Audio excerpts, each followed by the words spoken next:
Meditations with Ryan Slomak. Hello and welcome to episode 2.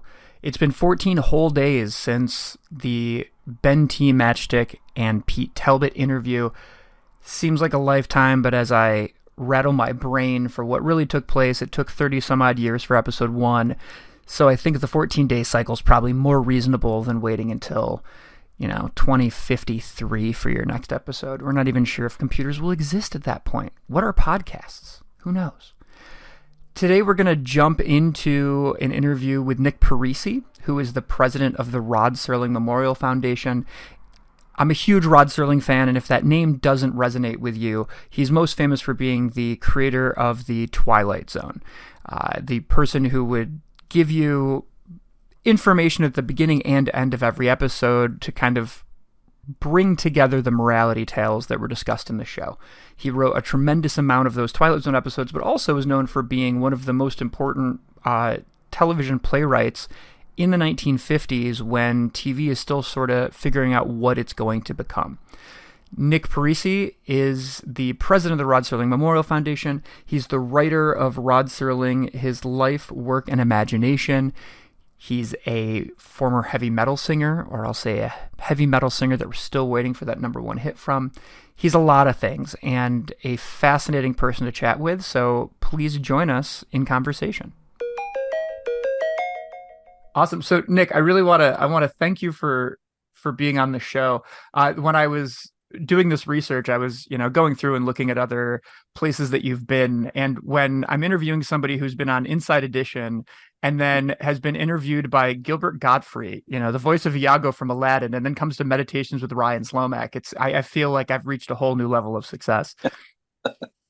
I appreciate that. I'm not so sure how true that is, but as far as my credentials go, but I appreciate that. Thanks. It's an extra feather in your cap, right? So I wanted you on the show just because I'm a huge Rod Serling fanatic. You're a huge Rod Serling fanatic. You've written a phenomenal book. You're involved in all these different charity organizations. But I wanted to start things off just kind of talking about you because I think that you're also an interesting character. And as I was doing some research on you, there's this sort of theme of music and service that seems to be in your sort of background. And I want to sort of kind of talk about music to begin with. You were, what is it? Is it Arioch was the band that you were playing in? Arioch. So 1989, you guys released a demo, and then 1990, you release a full length called Between Light and Shadow, and you're making awesome metal music. What's your sort of history with music? Were you interested in being a rock star?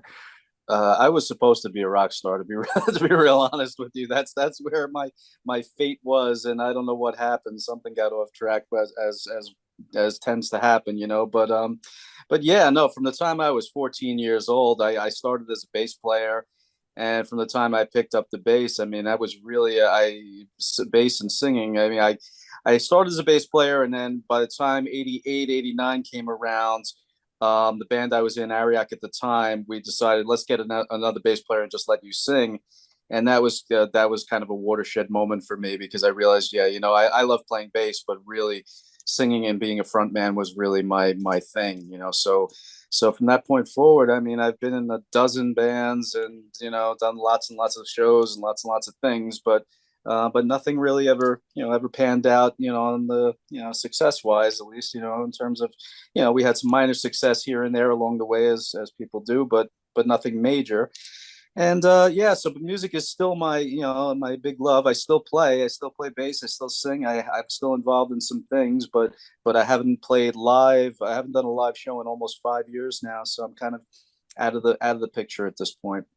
Oh, it's a bummer. Well, I can tell you that, your Between Light and Shadow album was my soundtrack as I was doing all this research, which was really fun.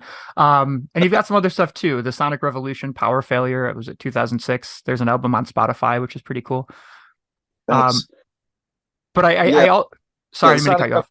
That's right. Yeah, the Sonic Revolution was kind of my final original band that I was a part of, and I'm actually very proud of the stuff that we did. We did 4 CDs that should be available on Spotify and other online sources. And Power Failure, you mentioned, yeah, that's my favorite of anything I really ever did, and that was kind of, it's I don't know how to really say it at this point, but I was really, really proud of Palette Power Failure. I kind of felt like it was the best I could do, and it still went nowhere. So that was a clue to me to say, you know what, if this is the best I can do, and I took my last shot, and that was it. And so I really that was a clue to say, maybe I should hang this up. Well, hopefully, this interview will encourage you to grow your hair out and get back on stage sometime soon, right? And then additionally, you've spent your career working in supporting veterans, which is really cool. If I understand correctly, you work for a law firm, and you are what am I trying to say? You're somebody who is ensuring that veterans are able to get the resources that they need. Yeah, that's close anyway. Yeah. I work for a law firm, and the Department of Veterans Affairs has a system where you don't have to be an attorney to represent veterans in their claims. So these are service-connected compensation claims. So people who have an injury in service, develop a disability in service, and then later are entitled to compensation for it. Sometimes it ain't so easy to get those benefits. So they come to people like me, or to attorneys or veteran service officers, and I try to help them get those benefits.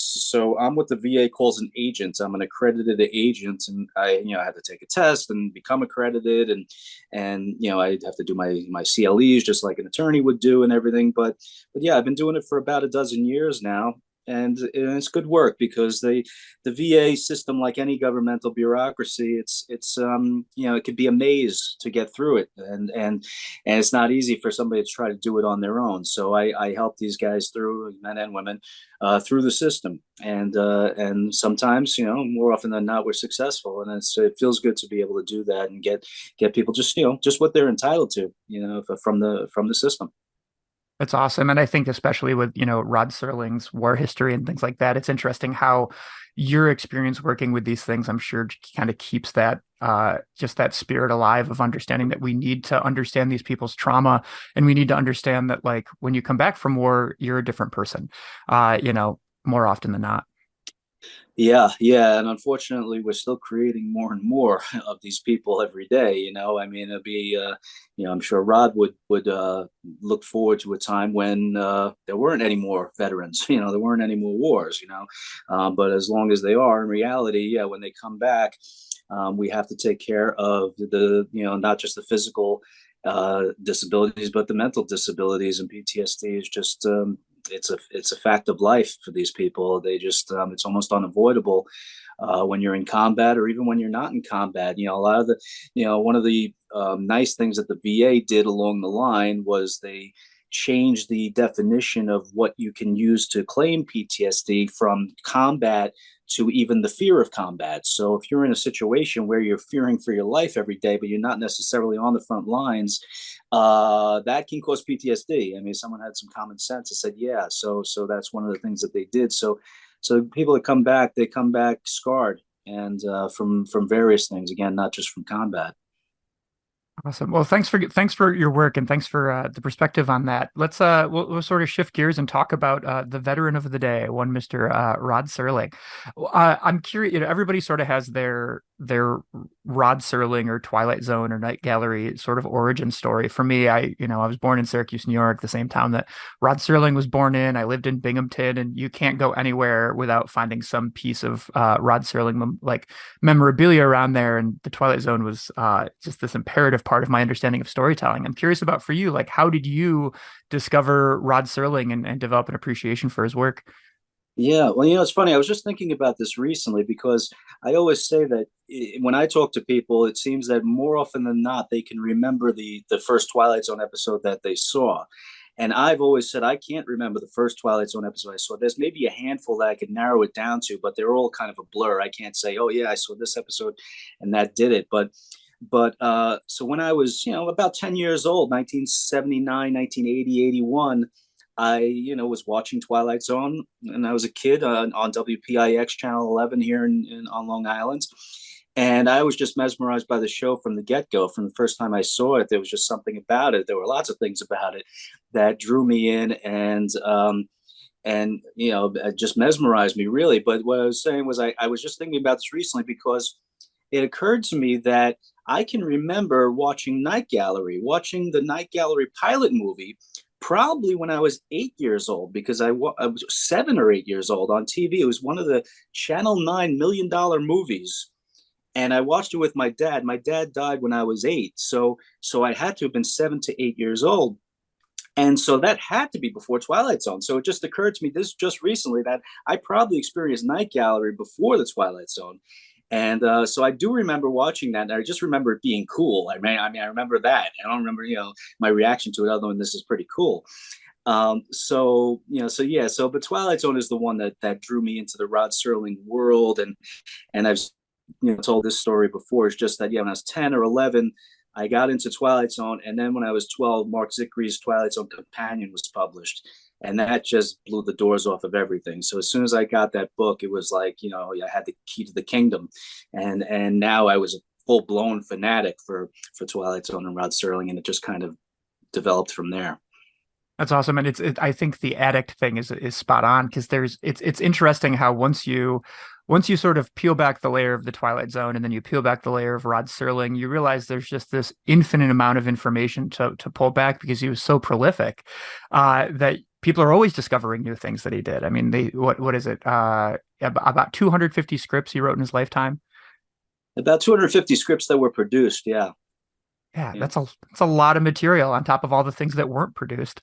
Yeah, exactly. And when you consider the relatively short span of time, it makes it even more amazing. I mean, this is all basically in a 25 or really even a 23-year period that he wrote all of these scripts. So it's really an amazing record of productivity. Yeah, it's awesome. Let's talk about his history a little bit. So he's born in 1924, right? In Syracuse, New York. Family moves to Binghamton. He grows up in Binghamton, graduates from Binghamton High School, and instantly enlists to go to war. Is that correct? That's correct. Yeah, the day after high school, he went down and enlisted. That was it. And he even thought about dropping out of high school to enlist early. And one of his teachers talked him out of it. And he said, "Yeah, all right, I'll wait till after I graduate." And from the time he enlisted, he had this idea that he wanted to be a paratrooper. He just got it into his head somehow. I think, and this is, going based on all the information I have, that part of it was he was a little guy. Rob was maybe 5'5", and he was a kind of a daredevil. And I think he was just attracted to the idea of jumping out of airplanes. He thought that would be kind of cool and kind of manly, and he was all about kind of proving his manhood. And so he wanted to become a paratrooper, and it wasn't easy, but he did it. He became a paratrooper, and I like to tell people that this isn't something like you just join and you say I've signed up to be a paratrooper, and they say okay, you're in. He had to earn his wings. Literally, that's where that phrase came from. Earn your wings. I mean, he had to do the practice jumps from different heights and survive them, and he earned his wings and became a paratrooper, and he served with the 11th Airborne 511th Parachute Infantry Regiment. That's awesome. And I mean, there's stories about him,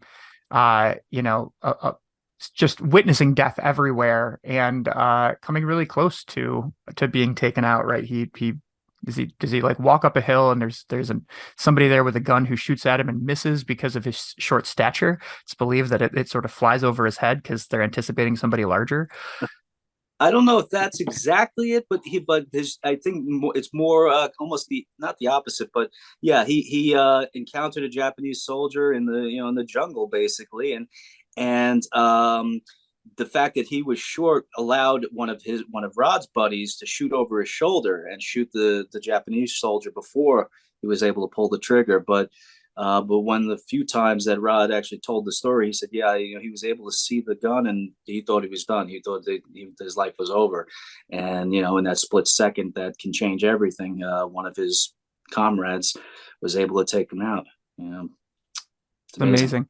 So he comes back from war. I mean, you talk about it in your book, you talk about interviews. He's basically a changed person at that point. He's got PTSD. We don't have language to describe it at that point. It's not in the cultural vernacular. And then he decides to go to Antioch College, to sort of further explore things that I think, what was it? He originally wanted to be a physical education teacher. Like, That was the idea. I mean, I think when he came back, he was really mixed up. I mean, he did not know what he wanted to do with his life when he first came back. And one of the things that I discovered researching the book is I knew that he was that he came back, and he always said he was at he said it was he was at his wit's end. He came back, and he was in bad shape. I knew that, but I never quite knew exactly how bad a shape he was until I discovered his the paperwork he filed with Antioch College before he went there, and he wrote about exactly how bad off he was, and he was almost he was he was a loner to some extent when he came back. He didn't want to be around anybody. He came back, and for at least a couple of months, he just didn't want to talk to anybody. He didn't want to see anybody. He said when his parents would, or when his family, his dad had died by this point, but when his family would tell him, you need schooling, he would say, I've been to school, I've done that, or you need to find a career. I had a career, I'm done with that. He was really at his wit's end, and he just kind of applied to Antioch College, uh, almost just for the heck of it. I mean, because he had applied to Antioch College before he went to war, and he was accepted, and he could have gone there, but he didn't. And his brother went there. His older brother Robert went there, and he said, "All right, I'll apply again," and he was accepted. And Antioch was just it was a godsend for Serling. It was a place where he really could find himself and recover from the war. And by this point, he had started writing, and that was, he admitted that he started writing as a form of therapy, and he did most of that at Antioch, where he was able to just really kind of write it out of his system. yeah, and he writes for their school or their school publication, right? Like, uh, and gets his first story published there. Yeah, yeah. He his first published fiction was a short story in the Antiochian. It was the Antioch College Literary Magazine, and it was called The Good Right Hand. It was a boxing story. And, so when he came back from war and he went to Antioch, he was writing about his experiences, and his experiences were war and boxing, because he boxed in the military. He boxed in basic training. He won, 17 fights in a row, and then got clobbered in his 18th, and said, I think I'm done with this. And that was it. But when he came back, he took that dictum of write what you know to heart, and he wrote, boxing and war. So his first short story was a boxing short story, The Good Right Hand, and it was about, really set the tone for a lot of Serling's work uh, going forward, because it's told from the point of view of a boxing manager who is remembering a former protege, a boxer, who injured his right hand and could no longer box. And it was about the manager trying to get this guy to find other things to do with his life, and the boxer eventually decides, I'm not, this is all I was meant to do, and he commits suicide. He kills himself. And that character trope, or that character type, was certainly an archetype, and for Mountain McClintock of Requiem for a Heavyweight. It was that type of a character, and that type of character, the obsolete man character, the character who is past his prime, can no longer do what he thinks his function is in society. What do they then do? Was something that Serling revisited over and over and over again throughout his career. Yeah, and it's really, I mean, I love that term, just obsolete man, and just thinking about him coming back from war, him having this sort of like glorified perspective that I'll be like a physical education teacher and I'll change lives that way. And then all of a sudden his entire world is just shattered. He has no foundation. He doesn't know what he wants to do. And that theme seems to continue into his life too. Like no matter how much success he experiences with the Twilight Zone or anything like that, like you read these interviews, you just hear him talk about things, and he is his own harshest critic and just always believes that he doesn't have a place in society. Yeah, that's one way to put it. Yeah, he absolutely was always so hard on himself. He had the highest standards for his own work, and he used to say that, and I think it is true. He'd say, well, every writer wants to, the TV writer wants to be a film writer, the film writer wants to be a playwright, the playwright wants to be a songwriter. It's just one of those things. You want to be what you aren't. And Rod had a couple of unrealized dreams. He wanted to be a Broadway playwright, and that was one thing he really wanted to be. And he wanted to be a novelist. He really would have loved to have published a novel, and during his lifetime, he wasn't really able to achieve either of those goals.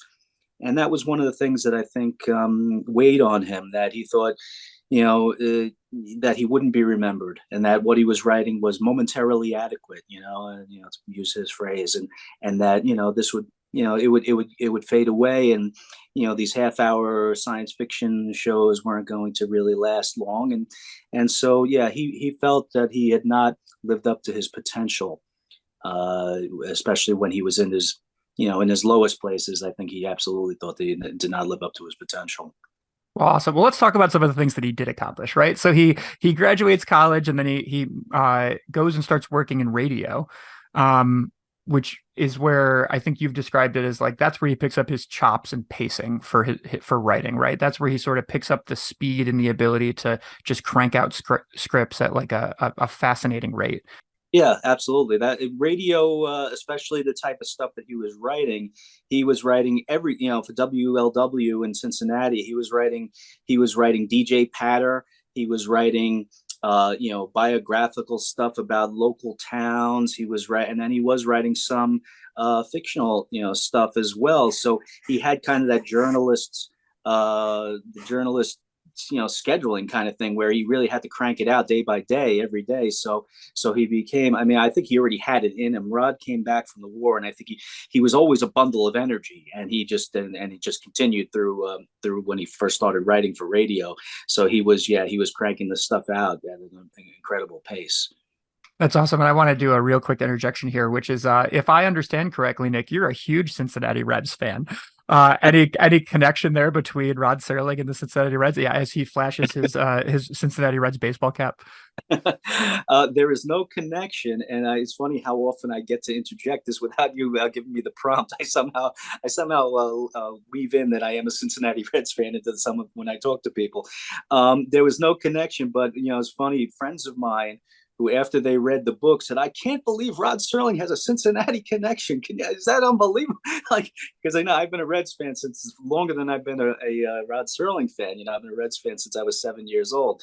So yeah, it was pretty amazing that Rod had this Cincinnati connection. And so when I went to Cincinnati, when I went to Antioch, which is Yellow Springs, Ohio, I was able to indulge in some of my Reds fandom. And there's one particular, Rod was a baseball fan. He was a big baseball fan. And there's one particular show he wrote called Forbidden Area for Playhouse 90. It was adapted from a novel, and the opening of that story, it's very briefly, it's basically about Russian spies who are infiltrating the U.S. military. And at the beginning of the show, they are kind of training this Russian spy on how to be an American. And to tell you, give you a taste of what the time was like, baseball was king. So how do you be an American? You have to know baseball. So they were quizzing this guy on baseball. And at the time, it was all Cincinnati Reds baseball. So I love that scene at the beginning of Forbidden Area where they're asking about the great Cincinnati Reds at the time, Ted Kluszewski and Ernie Lombardi and stuff. And so, yeah, so I got to indulge a little bit of my baseball fandom along with the Serling fandom at the same time. Well, I love it. And we could go through, I think, for anybody who's really interested in the inherent chronology of his writing, they should read your book, Rod Serling, His Life, Work, and Imagination. But you gave me a really nice segue to move on, because I think that when people think of Rod Serling, they're always like, oh, Twilight Zone, Night Gallery. If they know a little bit more, they think Planet of the Apes. But the Playhouse 90 and the teleplays, and his involvement in the birth of television, I think, is something that is criminally underrepresented in the consciousness of his work. If you research him, you can find this stuff very easily. But I think for a lot of the listeners, they don't know a whole lot about this. So can you tell us a little bit about the sort of the teleplay and the birth of just the birth of television that he's involved with, because he basically changes the format. Yeah. Well, that actually was one of the big reasons I wrote the book. Really, was that I love the Twilight Zone as much as anybody, and I think it very rightfully is that first thing that you think of when you think of Rod Serling. There's a reason for that, and I think it's the greatest television series that was ever produced.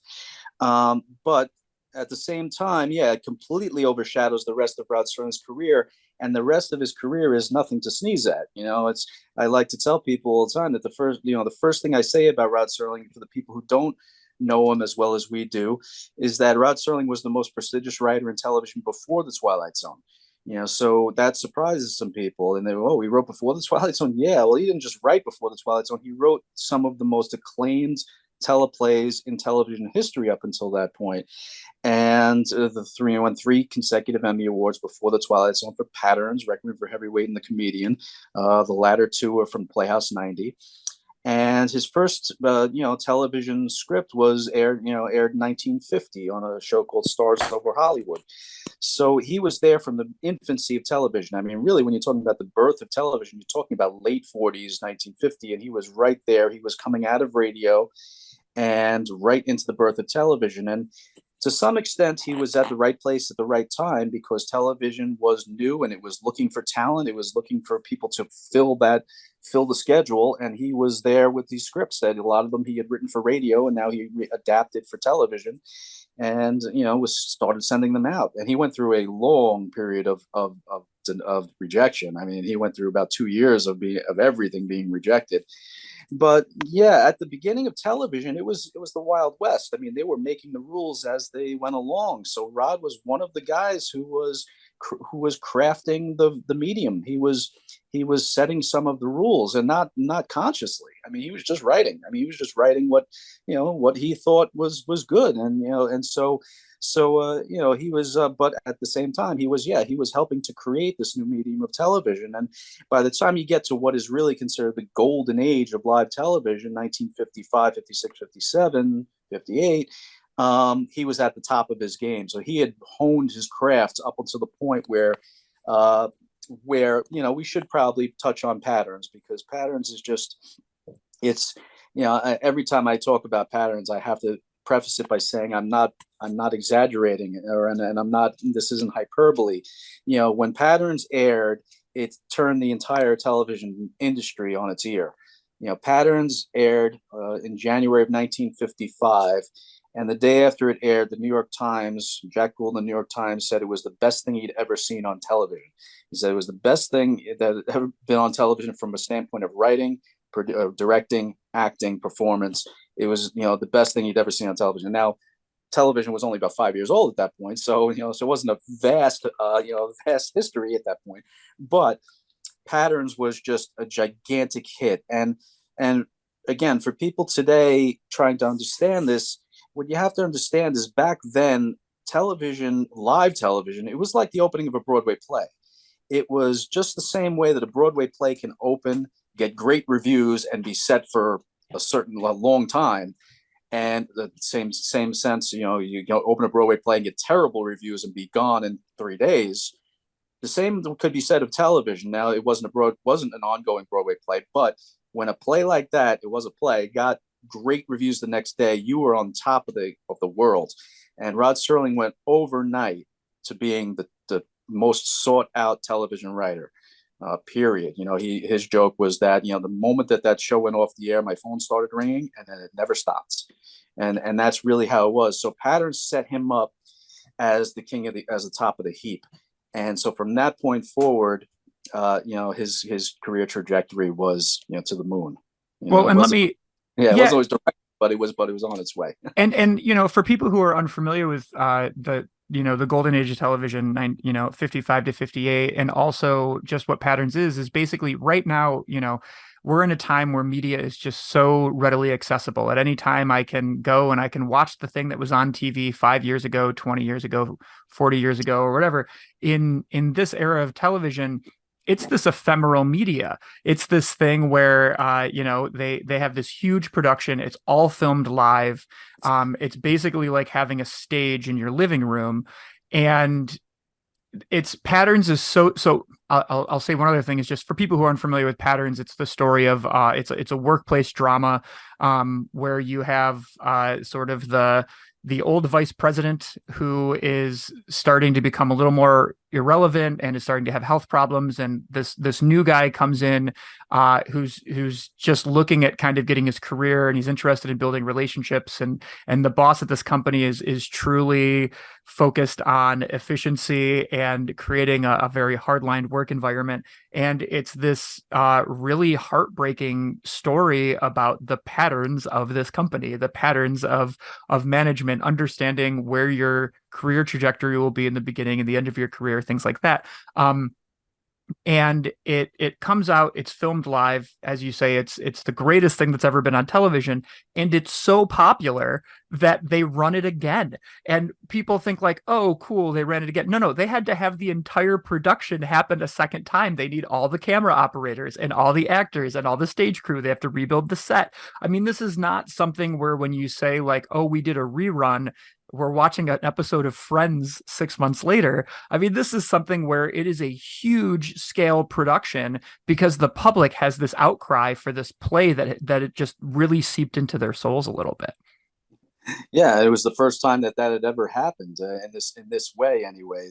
That yeah, you had to get the entire crew back together again to redo the performance, and it was about 3 or 4 months later, because by popular demand. I mean, after the Jack Gould review, other critics picked up on it, and they basically said, you've got to redo this because anybody who missed it needs to see it, and so it was really by popular demand that they repeated it. It's pretty amazing. It's awesome, and thankfully there was some technology in place that allowed them to film the broadcasts so they could show it on the other coast a few hours later. And occasionally those pop up on YouTube, or you can rent them. Criterion has released a collection of that. But if you're a Rod Serling fan and Patterns is not something that's in your periphery, I mean, it's such a great piece to watch because you can really see just how much he's honing dialogue as he's growing, and just that dialogue efficiency starts to seep into the things that we know and love when we're watching Twilight Zone episodes and things like that. Yeah, some brilliant dialogue, and that was always Rod's forte, was dialogue, and you see some of his best work in Patterns.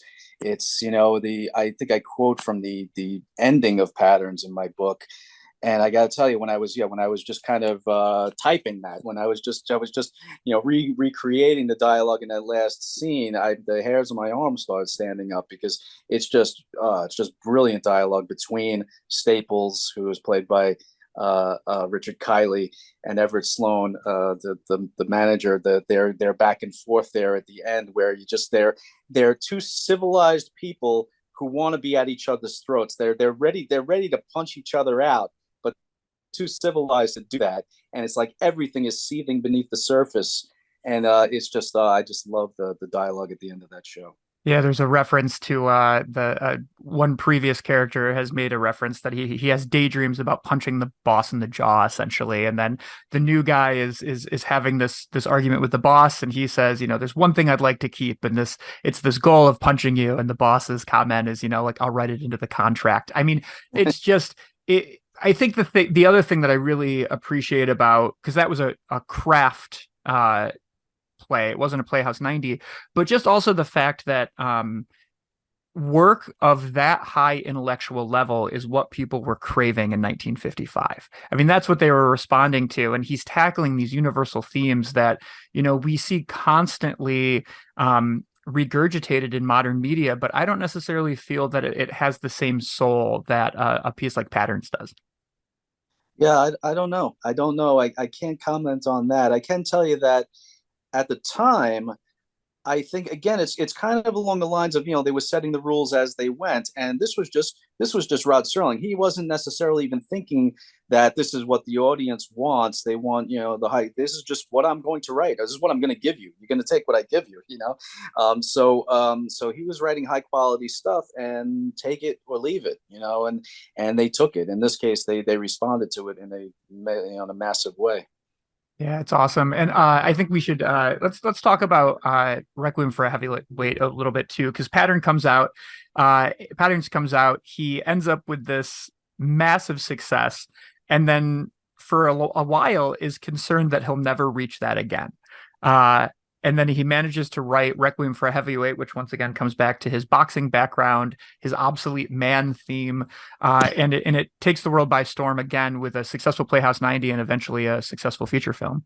Yeah, the period between Patterns and Requiem is a very interesting period in Rod Serling's career because, as you said, yeah, Rod was he was at the top of the heap at that point with Patterns, and he just had this drive to to equal or exceed the success of Patterns. He felt like every script that came out, that's what he was shooting for, and every script that didn't make it to that level, he as to what he would say is I bled a little. He would bleed over bad reviews. He would bleed over criticism. And the thing that I would say, and I think I do say in the book, is that he wrote a lot of really good stuff between Patterns and Requiem for a Heavyweight. In particular, The Rack. He wrote a show called The Rack for the United States Steel Hour, and it was I think it's one of his best scripts. Period. The performance of it on U.S. Steel was not great. It's a very good show, but it wasn't quite as powerful. It didn't come off, as they say. It wasn't quite as powerful as the script was, but the script is one of Rod's best. It's about a POW, a former POW who comes back from the war and is tried for treason, basically. He was tried for giving away secrets while he was a POW and while he was being tortured. And it's a powerful, powerful show, and Rod's script is brilliant. So that's one, but he wrote a lot of good stuff in between Patterns and Requiem, but none of them got that critical acceptance, critical response that Patterns had gotten until Requiem. And Requiem was almost 2 years later. It's about a year and 10 months later. And Requiem, if anything, got even better reviews than Patterns did. So Requiem solidified Rod Serling's status as the #1 television writer. Requiem swept the Emmy Awards for Best Director, Best Writer, Best Acting. It was the first 90-minute original teleplay for television, which is a big deal.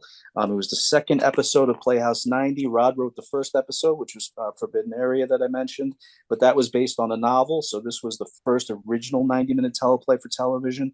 And it was Rod's favorite of all of his work. I think that's safe to say, and it's his masterpiece. It really is. It's a great show, and it got tremendous reviews afterward.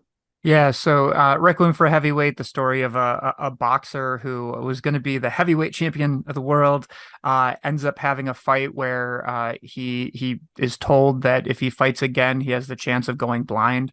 And at the same time, his manager is in some pretty crippling financial debt, and it's about the relationships that they have and sort of finding a new life for yourself after the thing you think you were born for is no longer feasible. It runs Playhouse 90 with Jack Palance as McClintock, right? And then comes out as a feature film with Anthony Quinn, which both are remarkable. And we talked a little bit before the broadcast, have different endings, which is really interesting. Both written by Rod, both conveying sort of different themes and different ideas. Yeah, the television production has a bit more of a hopeful ending, a happy ending, not even a bit more, a lot more. The ending of the television production during the show, Jack Palance has this relationship with a counselor, and she suggests that maybe she has a camp for kids that he could go to, and maybe he could do something there. And the ending is he gets on a train to go. He's going back home to Kennesaw, Tennessee, or I forget where exactly he's from. And he meets a kid on the train, and the kid's asking him about boxing, and he starts giving him some boxing tips, and you just get this little snippet, this little picture of, okay, yeah, you know what, this guy has something else. There's something else this guy can do. He has some strengths besides being in the ring. Maybe he does have a rapport with the kid, and he can communicate. Maybe he can teach, and so maybe he can teach boxing, and that's the happy ending, that he does have a future after boxing. And as we were talking before the broadcast, I think Rod, or during actually, Rod, when he first went to college, yeah, he was going to be a physical education teacher. I think he had this idea that he wanted to work with kids, and so yeah, so that was a bit autobiographical as well, that he was gonna that Mountain McClintock could be a gym teacher essentially. And in the movie version, we get kind of the opposite, where at the end, both the TV version and the movie version have this piece where the manager wants to turn him into a wrestler, because to make up the financial debt that he's in, he's going to turn him into a ridiculous wrestler, and he's going to put a costume on him and everything. And in the TV version, he rejects that. In the movie version, he says, all right, I got to he's saving his manager's life, really, literally. And he says, okay. And he puts on the costume, and the movie ends where he's given up his dignity completely, and he's going to be a wrestler to save his manager's life. And it's a much darker ending. And both of them have their merits, and Rod was in charge of both of them. He did write both of them, and I think he believed in both of them, but he just decided to go a different way in the movie version. Yeah, and it's just really interesting because he doesn't do that in patterns. I mean, there's some with the feature film version, he, if anything, he just finds better ways to dig into your emotional, just scarred heart as you're watching the piece. He's got more time to work with it, which I think is kind of interesting. I want to make sure that we have some time to talk about some of the other initiatives that you worked in, but we can't leave this conversation without talking about the Twilight Zone. I hear that that's one that the people have watched. So he's working on these different Playhouse 90 pieces, these golden age of television teleplays, and is really just becomes a master of creating memorable characters. I mean, just like you can't go anywhere without thinking about some character or finding some analogy with something that he's created out in the world, and he's always handling these universal themes. But he's growing more and more frustrated with the pushback that he gets from people want to say the censors, but it's more people just being mindful of who is financing the pieces that you're doing. And he attains the tagline of television's angry young man, because he's always fighting back, but he'd always wanted to do a science fiction show, and creates the Twilight Zone. You had talked about how you don't necessarily know what your first memory of the Twilight Zone is, but when did you really just develop a complete passion and love for the Twilight Zone? I guess it would be, like I said earlier, about when Mark Zickry's Twilight Zone Companion came out. I mean, I had developed a love for it before then, but then that almost kind of like gave me the roadmap of my own fandom. It just kind of, it exploded things in different, a million different directions. But by that point, I already was a huge fan. I was already recording the shows on VHS and everything. I give you my, this will sound like it's from another century. Well, it is from another century. I was going to say it's from another century. It is, but it's going to sound like it's from the 1800s or something if people listen to it. But I can remember there was a Twilight Zone marathon on UHF. Now, people don't even know what UHF is. But UHF was a whole other, band of television stations. And I can remember watching this marathon on UHF on my little black and white TV in my backyard. Why in my backyard? Because I could get the signal better in my backyard outside than I could inside. So I took my TV out into the backyard with the rabbit ears and everything, and I was watching a Twilight Zone marathon on UHF. This had to be 1979 or something, 1980. So I was already a fanatic, before Mark Zickry's Companion came out. But yeah, there was just, as I said, I can tell you it was pretty much instantaneous. There was Rod, there was the look of Rod, the sound of Rod, the way he would introduce the shows. The black and white is just it's so important to the way it affects you. Black and white is just, to me, is you can't separate Twilight Zone from black and white. And there was something about the language of the show, I wouldn't learn the word for it until much later, but it was literary. It was a literary show. It was, the people, I noticed very early on that the people on this show talk in ways that they don't talk on other television shows. Just the language they used was different, and it was evocative, and it was poetic sometimes. And it was just, there was something about it. And it honored your intelligence. It really did. And as a kid, I noticed that as a kid. I said, he's talking to me like I can understand this. I can, I'm not an idiot. And that really just that did something for me. And so yeah, so that all put it all together with these amazing twist endings and everything else, and you have, to me, the greatest television series that's ever been produced. And I am right there with you, Nick. Whenever people talk about like anybody ever throws anything into the ring for this is the best TV show ever, I'm like, I'm sorry, but we need to stash this conversation because the Twilight Zone clearly wins. But the thing that I was thinking about is that you watch those episodes and some of them feel a little dated or whatever, but there's this modernization to them whenever I watch where I'm just like, this could have been made as a short film yesterday. I mean, the cinematic language is so strong, the script writing is so strong. Everybody has their comment of like, well, not every episode's great. I'm like, well, that's cool. Great. The show ran for 5 seasons, 156 episodes. 92 of them are written by one guy from Binghamton. Rod Serling writes 92 of these scripts. And the batting average is just so high. I mean, even the worst episode of the Twilight Zone is still better than some of the best episodes of other TV shows that are competing with it at the time. Yeah, and that batting average you can talk about is all it can be also be translated to Rod Serling's batting average overall too, because again, talk about the most prolific writer in television history, writing almost 250 scripts that were produced, and it's amazing how many of them are good. Anybody can write 250 scripts that are bad. And Rod wrote some bad scripts. Let's not make it sound like everything was great. Rod wrote a lot of bad stuff, including some bad Twilight Zone episodes. But it's amazing how many of the scripts that he wrote were not only good but great. And yeah, the Twilight Zone, Rod's famous quote about the quality of the Twilight Zone was that, a third of them were shows that I'd really be proud of, a third of them were passable, and a third of them were dogs. And in my book, I think I point out that I think he was way off on a third of them being dogs. There are no way that there are 50 dogs in the Twilight Zone. There are maybe 20, maybe, but not 50. So Rod again was being way too hard on himself. But yeah, so the batting average is great, and as you mentioned, the quality of the show is just, people always ask the question that's been asked for 40 years now probably is, why is the Twilight Zone endured? Why do people still care about it? Why is it still on the air? And one of the simple answers is just that it was so good. It was just good. The cinematography was so good. The acting was so good. The writing was so good. And quality endures. Quality lasts.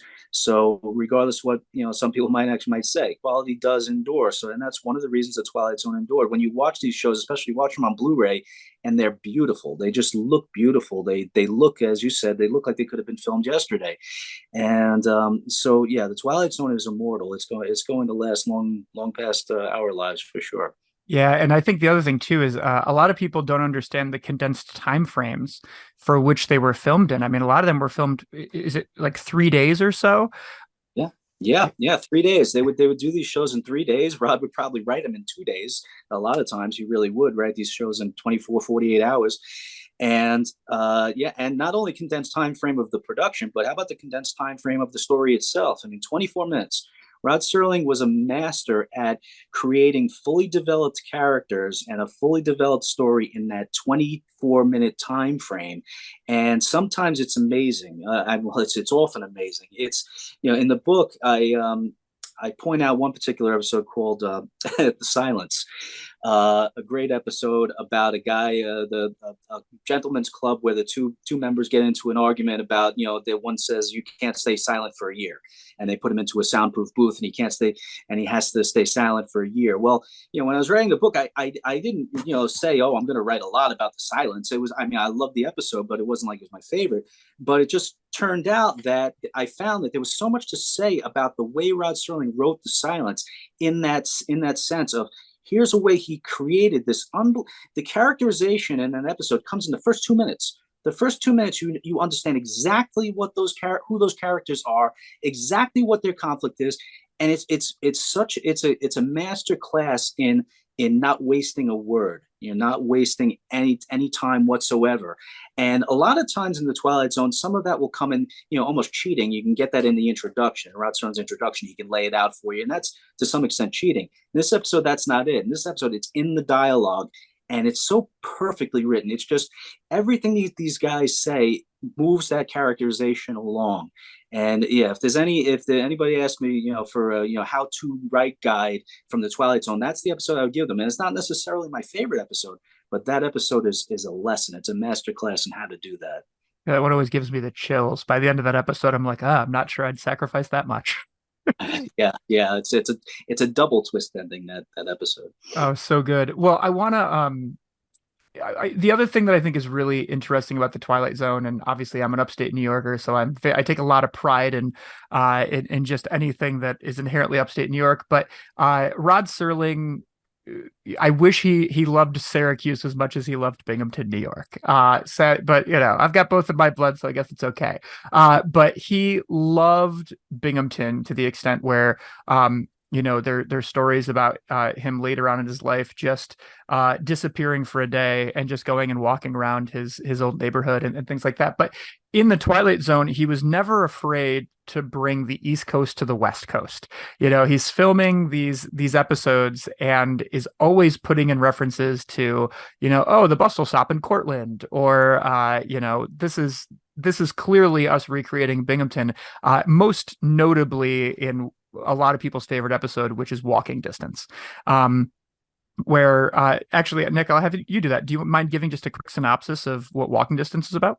Sure, it probably is my favorite episode. So, Walking Distance is Rod Serling's really archetypal character of the New York City executive who was burned out. He's just had enough of the rat race, and he just doesn't want to deal with it anymore. He says, I had to get out of my office, or I was going to jump out the window. And he drives into basically to his old hometown, and he visits his old hometown, Homewood, and he realizes he has actually gone back in time, and he was able to visit himself. He was able to see himself as a young boy, and visit see his parents who have died, several years earlier. And the first thing you notice is there's no device for him going back in time. It's not like there was some big thing that had to happen or some time machine or anything. He just goes back in time. And again, that's a brilliant device that the Twilight Zone was able to use. That Rod Serling just said, "Go with me." Rod Serling just said, "Listen, I'm not going to explain this to you. Just go with me." He's back in time. That's it. So he's back in time, and he gets to visit his old hometown, and it is a stand-in for Binghamton, without a doubt. Rod Serling, yeah, he longed to go back to his childhood. And he said it. He said it plenty of times. So this isn't me putting words in his mouth. And especially when he got back from the war. When Rod Serling came back from the war, he went back to Binghamton. And when he went back to Binghamton, his father had died while he was in the war. So he never even got to go to his father's funeral. And I never got to really say goodbye to his father. And so he comes back to Binghamton, and after his father died, his mother moved in with an aunt in Schenectady. So his roots were gone. He got to Binghamton and nothing was there. He had no, and there's another very autobiographical episode of Night Gallery called The Tearing Down Tim Riley's Bar. And in that episode, and when he was describing that episode, he said, there was one night where he's walking through Binghamton, and even the old the restaurant, that he used to go to with his ball team was gone. They were tearing it down, and he just felt like they're taking away all of my roots. They're taking away everything. Everything's gone, and that really inspired Walking Distance. This melancholy of going back and being able to just slow down, get back on the carousel, have some cotton candy, listen to the band concert. And it's a beautifully written episode. It's to me, it's the Twilight Zone's gold standard, and it's all about Rod's longing to go back. And it's amazing too, just in the like simple things like the one of the culminating moments of the episode takes place on a carousel. And if you've never been to Binghamton, New York, it's the carousel capital of the world. There are more carousels in Binghamton than anywhere else, and you can go and you can ride them all and get a nice little pin that says that you did it. But he just is just unabashedly in love with Binghamton and putting it on screen as many times as he can. And I just love that too, just in the sense that he knows that these are the things that he can offer, his childhood, his memory, his family, even though he's not back in Binghamton, he's back, in Los Angeles filming.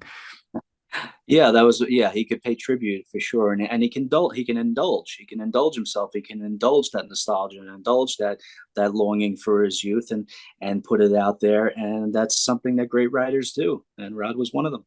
It's great. I want to just because we need some of his words here. In the closing narration of Walking Distance, it says Martin Sloan, age 36, vice president in charge of media, successful in most things, but not in the one effort that all men try at some time in their lives, trying to go home again. And also, like all men, perhaps there'll be an occasion, maybe a summer night sometime, when he'll look up from what he's doing and listen to the distant music of a calliope and hear the voices and the laughter of the people and the places of his past. And perhaps across his mind there'll flit a little errant wish that a man might not have to become old, never outgrow the parks and the merry-go-rounds of his youth. And he'll smile then too, because he'll know it is just an errant wish, some wisp of memory not too important really, some laughing ghost that cross a man's mind that's a part of the Twilight Zone. It's beautiful. It's beautiful. It's poetry.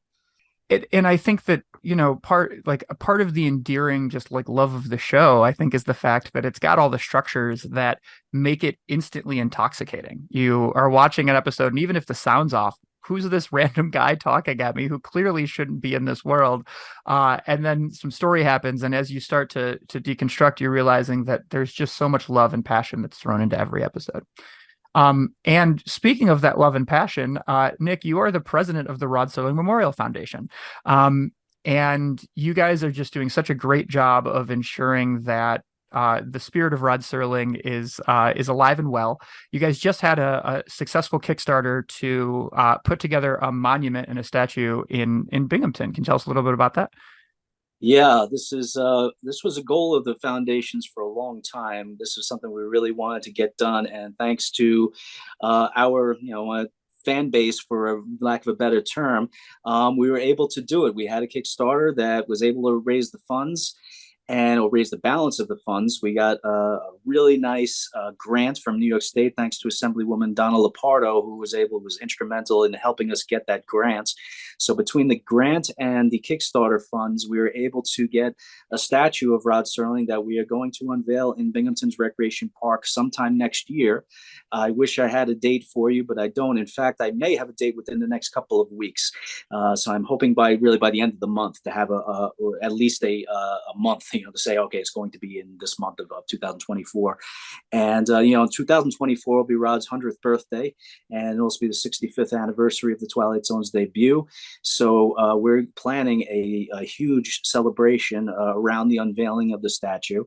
And it's something that we've wanted to do for a long time, because as you said earlier, you walk around Binghamton and you do see signs of Rod Serling. You see there's a marker outside of his high school that says that he was part of the graduating class in 1942, and you see there's that carousel with a marker in the bandstand says an inspiration for Walking Distance, but there's nothing as significant as a statue. This is going to be a 6 foot tall statue plus a base of 18 inches, plus a doorway behind him that says you unlock the door with the key of imagination around the door frame, and it's going to be a really, really significant monument to Rod Serling, just to remind people that Rod Serling called Binghamton home, that this was the home of one of the 20th century's great writers. And so we are really, really proud of it. I can't wait to be able to unveil it and have it to be something that people from all over the world can come and see. It's going to be amazing, and if people are interested in helping out, are you guys still looking for resources? Is there other places where they can benefit? Always, yes. If you just go to rodserling.com, nice and easy to remember, rodserling.com, and you'll see Join Us. And when you click on the Join Us button, you can donate. And the statue, the Kickstarter funds, were able to get us the balance of the statue and some of the ancillary stuff like the groundwork and things like that. But as we go along, we're finding, of course, more and more expenses are cropping up. So yeah, if you can help us, just give a donation. And in fact, if you donate through the website, you could even put a little note saying this is for the statue, for Rod Serling Monument, and we'll know to earmark it towards the actual expenses for the statue, and that would greatly help.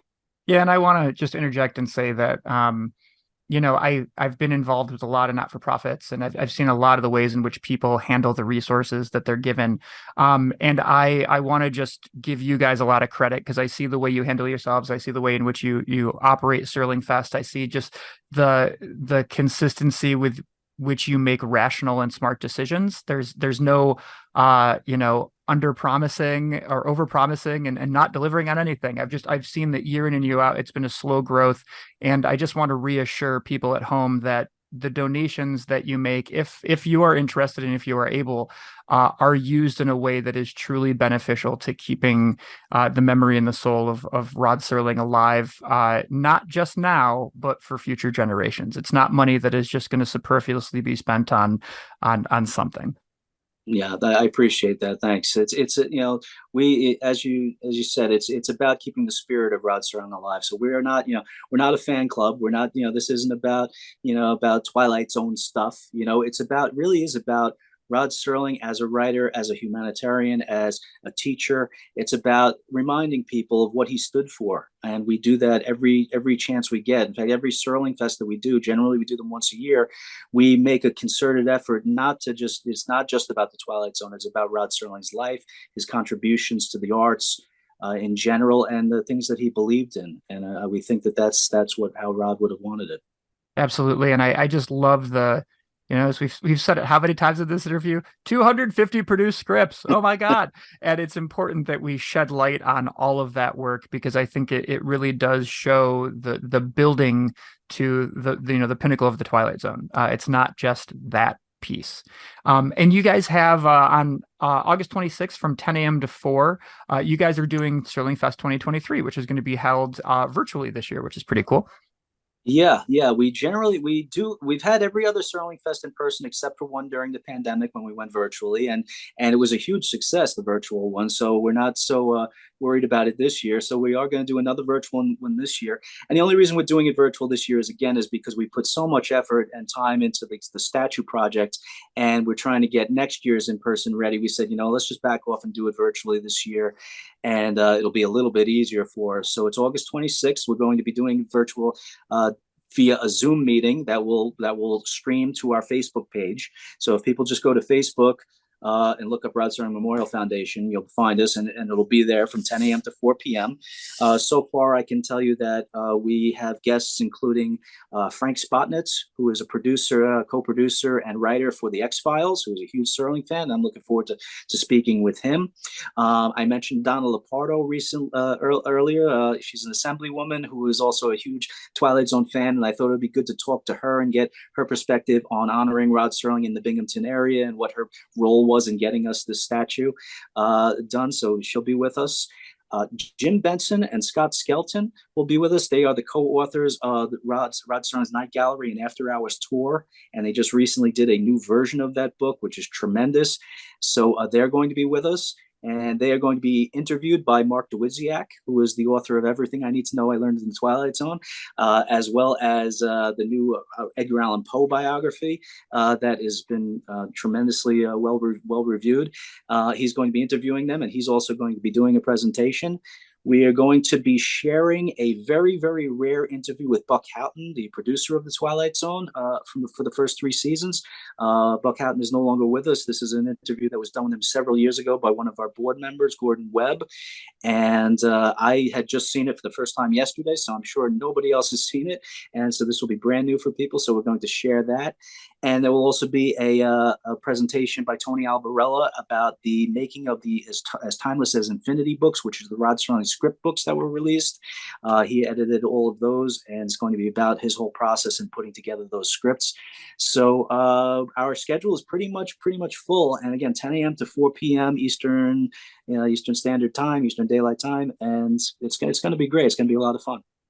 Yeah, I'm really excited. I attended in person in 2018, and my mind was blown just by the range of Serling academics that are out there. You have some who are just focused on his wartime. You do a really good job of focusing on all of his script writing and his writing career. You have Anne Serling, who obviously is writing about her dad and what it was like to grow up there. And then I really enjoyed the pandemic Serling Fest. I remember tuning in while I was driving, and it was the interview with all the kids of the Twilight Zone, where you had Charles Beaumont's son and Richard Christian Matheson and Anne Serling, just kind of talking about, their parents and how life was like while they were writing that show, which was great. So if anybody is interested in learning more about Serling, light years ahead of what this conversation is going to offer you, I strongly encourage checking out Serling Fest. Nick, I want to make sure I'm mindful of your time. I really appreciate you being here. Is there anything else that you would like to chime in about? Anything on your mind? Anything that you'd like to make space for? No, just really just to thank everybody who contributed to the Kickstarter. Again, this was we tried a Kickstarter once before, a year earlier, and it came up short. And but the response was tremendous. I mean, we had so much positive response to it. We just didn't quite meet our monetary goal, and so this time people really supported it, shared it, donated, talked about it. So I want to thank everybody who did that, because again, this was a big deal to us to get something that's permanent. That's a permanent monument to Rod Serling in Binghamton, and we're finally going to get it done. So keep posted to rodserling.com or to our Facebook page, so when we're going to do that unveiling next year, because we really want to make this a gigantic celebration in Binghamton. Yeah, it's going to be amazing. And Nick, I have a feeling you'll be back on the podcast to talk about that when we get to that point. I would love to be back with you, Ryan. It'd be great. Awesome, man. Thank you so much for beaming in. I appreciate it. All right. Thank you.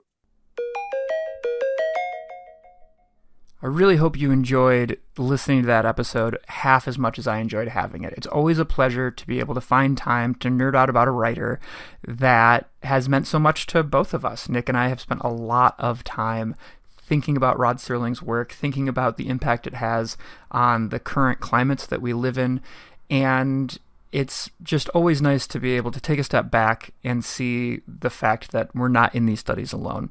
If you are somebody who is interested in revisiting some of the material that we discussed in the show, all Twilight Zone episodes are available on Freevee right now, which is an app owned by Amazon. If you have an Amazon account, or if you download the Freevee app on Roku, Fire Stick, anything like that, you can watch Twilight Zone episodes for free with commercials. And this is true as of August 2023. Additionally, we talk about Playhouse 90, we talk about the Craft productions. Occasionally those do pop up on YouTube. So if you're interested in seeing Requiem for a Heavyweight, if you're interested in seeing The Comedian, last I checked, you could go through and see some of those on YouTube. It takes a little bit of research and a little bit of timing and patience, but you're able to go through and see these pieces of 1950s television that truly put a mark on the world and were the precursors to the Twilight Zone, which is the thing that I think most of us are obsessed with. We'll be coming back to you in 2 weeks, in another 14 days. It won't be 30 years, I promise, with Dave Foreman. Dave is the food host of the TV show Played at Pittsburgh. He's a food blogger, and we're going to be talking about food as a hobby. The idea that maybe if we spend some time thinking about what we ingest, we can turn into something more than just an after-dinner special. So tune in August 30th on all your favorite podcast deployment services. Until then, please make some space for conversations, because you might learn something.